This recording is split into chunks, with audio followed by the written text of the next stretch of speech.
This is The Hidden Levels, and I am your host today, SimUK. City Car Driving, or CCD, was originally released in 2007 by the publisher Multisoft, and at that time it was a three-dimensional simulation based around the streets of Moscow.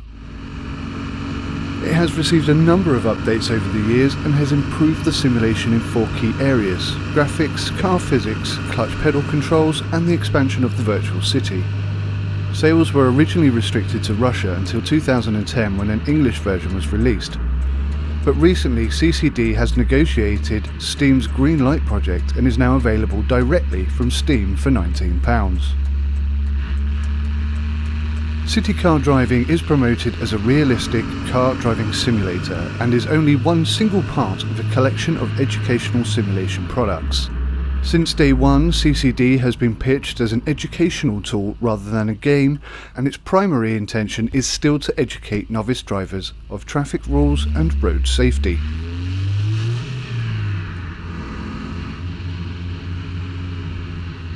Thanks to Steam's fantastic platform, installation is a breeze.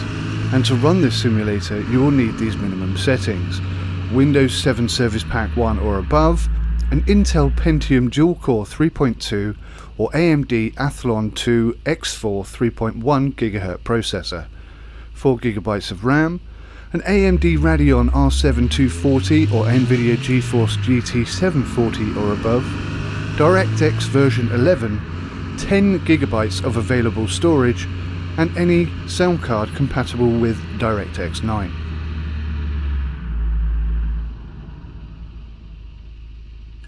When the simulator first loads, you are presented with the menu screen, which also doubles as the splash screen. CCD's physics and graphics might have been improved, but the menu system has not seen a change since 2007.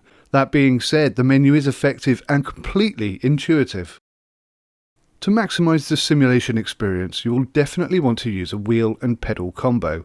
Thankfully, CCD accommodates almost all known makes and models of steering wheel and impresses further with a complete and effective set of button configuration options which allow enough calibration tweaking to perfect the right driving style and feel for both you and your setup, and that includes force feedback.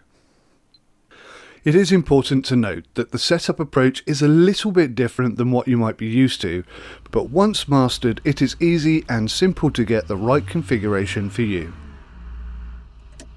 I am using a Logitech G27, and after setup the wheel felt instantly right, with full and smooth 900-degree steering immediately available, no tweaking or messing about required. If you don't have a steering wheel and pedal combo to hand, or you just want to be able to play on your laptop, then you're also in luck, because you can apply the same level of customization and sensitivity settings to your keyboard controls too. There are limitations to laptop compatibility, so I recommend that you check before you purchase. City Car Driving has two game modes, Career and Free Driving. Free Driving allows you to select your vehicle from a selection of 12. Set the time of day, weather conditions, traffic behaviour, the frequency level of unexpected emergency situations, and finally, your starting position.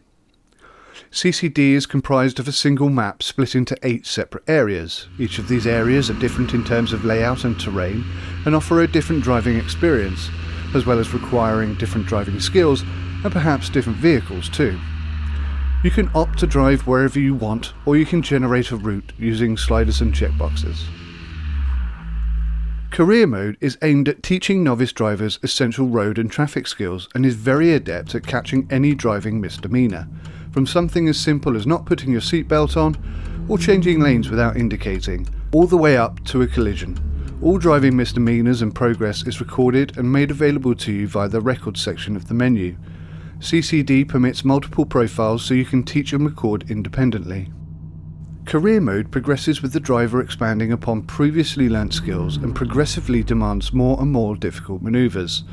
Some of the later exercises will test the skill and indeed the luck of even the most proficient drivers.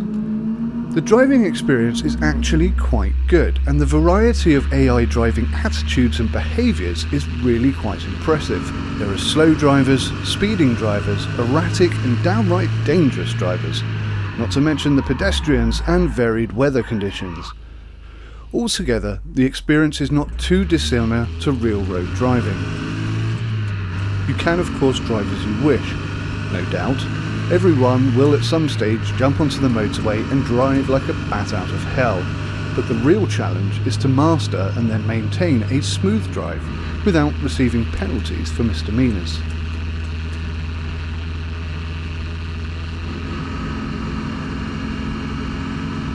The varying weather conditions do make driving more difficult, and small details like rain on the windscreen or the sound of ice under your wheels goes a long way to making this game feel even more realistic.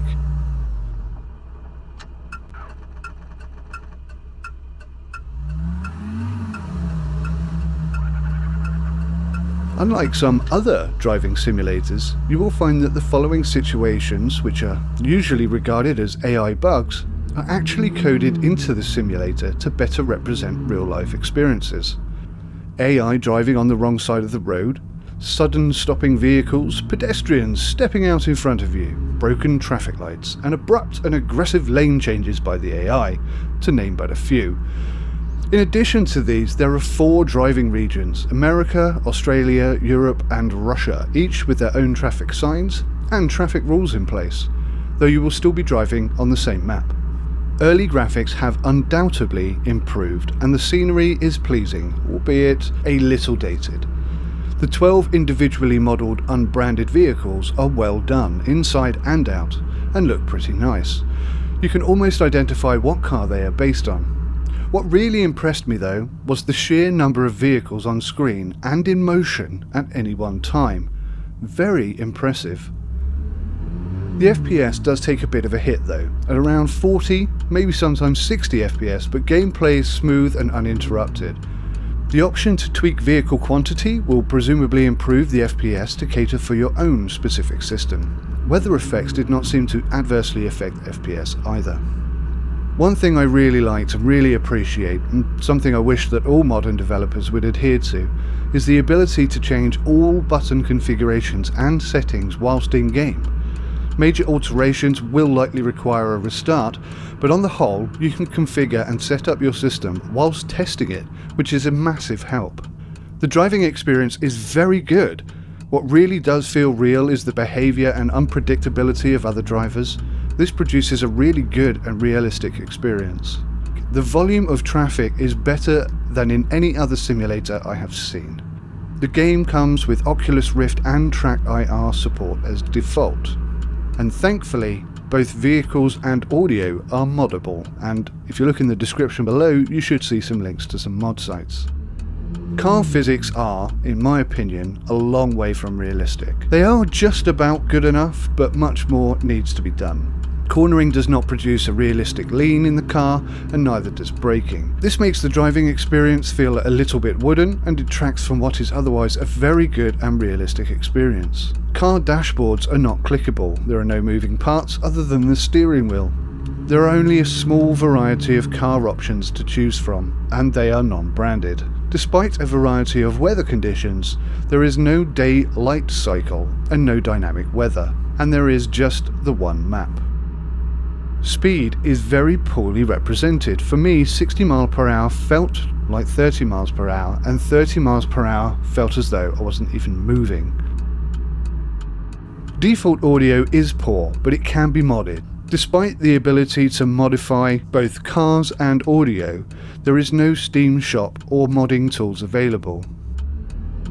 So this is a game which has seen progressive development for more than 10 years. Although Steam's workshop is not supported, there are mods available, links in the description below, and the developers also assure buyers that ongoing development is planned. Hopefully, with Steam's platform and user feedback, City Car Simulator will ensure quick and efficient updates, patches and enhancements, but only time will tell. This game is not as beautiful as others, let's say Fernbus Coach Simulator for example, nor does it have such a large map, but they certainly have got some things right, and the experience is certainly a pleasurable one. So, if you're not old enough to drive, or perhaps looking to practice before a driving test, or maybe you're just the type of person who likes going out for a drive, then this is a simulator you should probably keep your eye on. although I do think it's priced a little too high, and because it lacks a recognised decent engine like the Unreal Engine for example, this game could look seriously dated sooner than you think, especially as things in the simulation world do appear to be entering the next gen arena. That's all from me, SimUK, take care of yourselves now, goodbye.